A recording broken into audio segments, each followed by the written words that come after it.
continuing with the series of understanding the swing. This is lesson 58, part 15. Now, I've entitled this piece Power Plane. That if you swing in the plane that's ideal for your body, your most powerful swing would be your most accurate. A few years ago, I purchased a GC2 launch monitor and simulator, and I did it basically so that I could teach golf indoors during the winter, the long English winters that we have. And that was my main reason for purchasing. I didn't realise how much benefit would be gained from the information, the feedback that the GC2 simulator gives you. I used to think, before I had the GC2, that the further a pupil hit the ball, the more likely they were to have a wider dispersion of shots. But the last 4 years and the experience of teaching people indoors with the simulator has actually led me to understand that the more powerfully a person hits it, it draws them to more accuracy. So their grouping gets tighter the further the shot becomes. So that's a great thing to know. I think most of us think that we can forsake some power for accuracy. You can't. If you slow the swing down, the ball doesn't go as far into trouble. That's all that changes. I want to get into your mind in this particular piece, your most powerful plane is also your most accurate. So let me just give you that with my simple analogy of the post and the hammer again. Let's suppose I possess 50 miles an hour of club head speed in my hammer, but that 50 miles an hour does that and misses. It's useless. The 50 miles an hour, of course, could catch the ball a glancing blow, 45 degrees. I think what we can see is that the most powerful blow is when 50 miles an hour is in plane. That is your most powerful blow, and it combines with the most accurate. So can you remember that for me? Accuracy and power live in the same house. They don't live separately. You can have your penny and the bun. Your most powerful swing can be your most accurate. So, let me just imagine that I'm beating a carpet on a washing line, or playing baseball, or a golf shot of a 5-foot tee peg. No rotation, total miss. Some rotation, glancing blow. Some rotation, glancing blow. Optimum rotation is in plane. Optimum rotation is therefore accuracy. So the club maker is very clever. When he gives you a wedge, he gives you a short club, and he makes your swing short, upright and wristy. But as you morph to the driver, the swing becomes flatter. Now, your optimum plane is true in the horizontal. It just inclines, driver, 6-iron, wedge. But whether you're hitting a full wedge or a full 6-iron or full driver, your optimum rotation will be your optimum plane, will be your most accurate swing.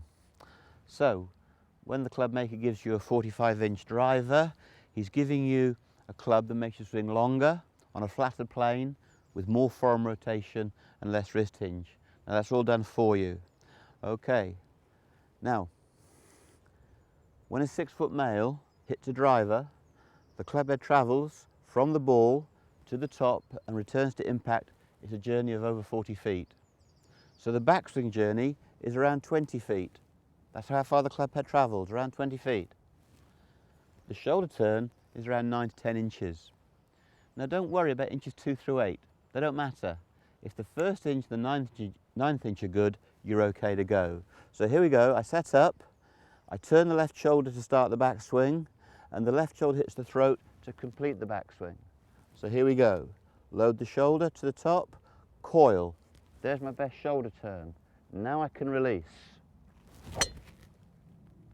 And even though I paused, I hit the ball down the line with draw spin. Okay.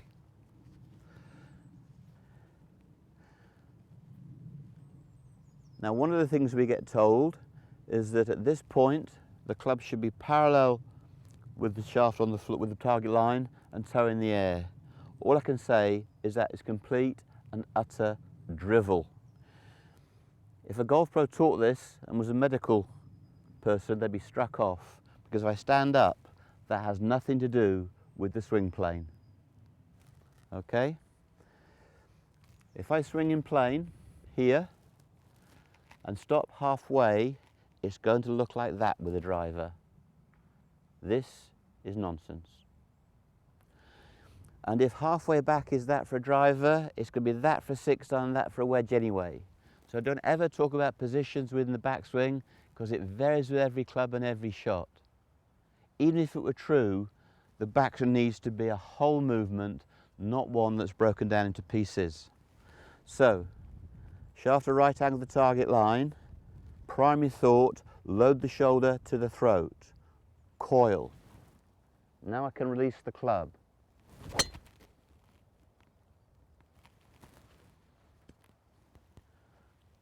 Okay. Load the shoulder. If I stand up, you'll see that I'm in my optimum plane. If I was above plane, I'd be out to in. If I was below plane, I'd be in to out. But what you can see is that when I make my most powerful rotation, there it is. As long as it's inclined through the ball, it will direct the ball correctly. I can throw the thing around because I see the golf swing as a movement and not as a position. The moment you work in a position, trust me, you're killing a movement. The pre-shot routine is a series of small movements in readiness for 2 major ones. So the pre-shot routine flows, offer the club, build the grip. Okay, I'm going to load the shoulder. I'm in plane. I'm going to release the club. So there you have it. Your most powerful swing is your most accurate.